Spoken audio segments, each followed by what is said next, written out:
Hey everyone, welcome back to Safe Pest Sol. It's Rachel here. And if you've been spotting those long-legged insects in your garden or even inside your house lately, chances are you've encountered crane flies. But what are they? And more importantly, how do you get rid of them? Well, you're in the right place, because today we're going to dive into everything you need to know about crane flies, how they affect your space, and of course, how to get rid of them for good. And joining me today are our pest control experts, Chris and Natasha.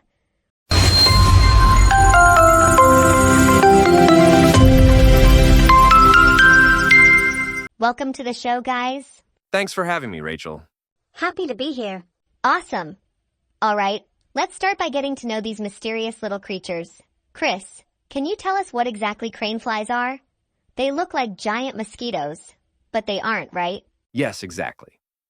Crane flies are often mistaken for giant mosquitoes because of their long, spindly legs.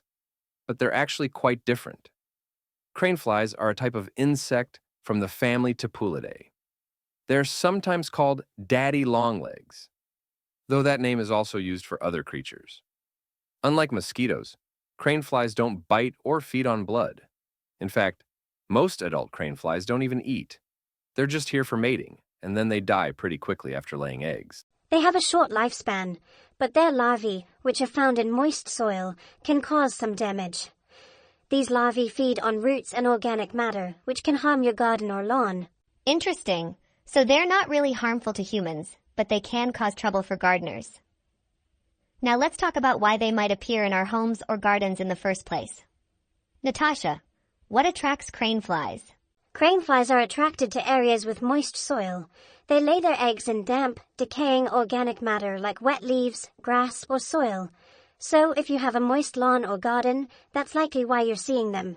They're typically more active during the late summer or early fall when conditions are just right for them to reproduce. They're also drawn to lights, much like moths. So, if you leave your porch light on at night, you might end up with a bunch of crane flies buzzing around your doorstep. And sometimes they end up inside by accident when you open the door or windows. Got it. So, we know what they are and why they show up. But of course, the big question is, how do we get rid of them? Chris, could you walk us through the first step? Definitely. The best way to start is by eliminating their breeding grounds. Crane fly larvae thrive in damp soil, so make sure to reduce moisture levels in your garden. You can do this by improving the drainage of your soil and avoiding overwatering. It's important to make sure that water doesn't pool around the roots of plants, as that's where crane fly larvae are most likely to be found.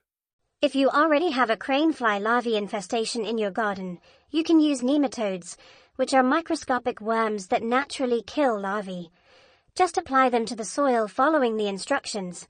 They're safe for your plants and won't harm pets or humans. Nematodes sound pretty awesome. What else can homeowners do if they're dealing with adult crane flies flying around the house? If you're dealing with adult crane flies inside your home, the first thing to do is close your windows and doors at night to prevent them from flying in. You can also use fly traps to catch them. Just set up a few near windows or doors where you've seen them come in.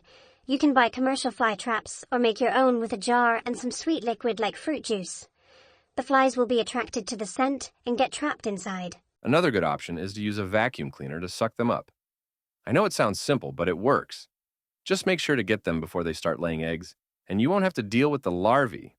That's great advice. Now, Chris, Natasha, I'm sure our viewers are curious. Once you get rid of the crane flies, how do you prevent them from coming back? Any tips? Yes, prevention is key. Start by keeping your lawn and garden well maintained. Make sure to rake up leaves regularly and clear any decaying organic matter from your yard. This eliminates places for crane flies to lay their eggs. You should also trim plants and grass regularly, as long grass can trap moisture, providing the perfect habitat for larvae. Also, check for moisture issues around your house. Fix any leaks or areas where water may be accumulating, such as clogged gutters or leaking pipes. Crane flies love these places. Good point. Now that we've covered the prevention and removal methods, is there anything else viewers should know? One last thing I'd add is to use natural repellents. Essential oils like peppermint oil and eucalyptus oil can help keep crane flies at bay. You can mix a few drops with water and spray around entry points like doors and windows to deter them from coming in. And don't forget, maintaining a dry and clean environment in your home is essential for preventing not just crane flies, but other pests as well. Regular cleaning goes a long way. Fantastic tips, you two. Thank you so much for sharing your expertise today. And there you have it, everyone. A complete guide to understanding and getting rid of crane flies in your home and garden. If you found this video helpful, don't forget to like, subscribe, and share it with friends or family who might be dealing with crane fly problems. And as always, if you have any questions or tips of your own, drop them in the comments below. Thanks for watching, and we'll see you in the next video. Stay pest-free, folks, and don't forget to visit our site safepestsoul.com.